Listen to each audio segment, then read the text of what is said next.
Hello everyone, welcome back to Inside Edge Labs. Here we discuss data analytics, machine learning, SQL, Python, Power BI and Excel in simple and practical way. As we have started our new series to learn Microsoft Power BI from basic till the advanced part of it. So in this series, you are not going to learn only Microsoft Power BI, but this series will help you to crack your PL300 certification as well. So let's try to see the same. So in this video, we are going to see how to connect data which is stored on your Google Drive to your Microsoft Power BI. So this is the sample superstore file, which is Excel file, which I have uploaded on the Google Drive. So if I open this file, inside this particular file, we have three worksheets. First one is orders, second one is people, third one is returns. We have to load all three worksheets to your Power BI report.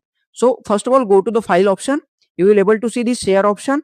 Click on publish to web. Now, as we want to load entire document, so select entire document. But let's say you may have such a requirement where you want to load only specific worksheet. So you can choose from here as well. So I will select entire document and then select your file format. Now in our case, we have file format as Excel. So I have selected that and click on publish. Click on OK and it will create one URL for you. So copy that URL because we are going to make use of this URL for connectivity. Now as we want to load that data, so just click on get data, click on more option and click on others. And now you will able to see this web connector. At the moment we have not connected any data because see data pane is blank. Now click on web, click on connect. Now it will ask you for the URL. Now paste the URL which we have copied and click on OK. Now it will load the data. If you are doing this connectivity for the first time, then it will ask you for the authentication. Just log in with your Google account and it will get authenticate. Now choose the file which you want to load. We want to load all three. So orders, people and returns. I have selected that and click on transform. Let's say do we require any transformation to apply on that particular data. So if I go to the orders, it is showing me this information or error here, right? So select on refresh preview. Now you will able to see entire data. Now same thing I will do for the people as well. Here also it is showing the same thing. Again I will click on refresh preview. And I will check for the returns as well. Here we are able to see the data by default. Now if you observe carefully, here it has not taken column headers properly. So what we want this first row as a header of the column.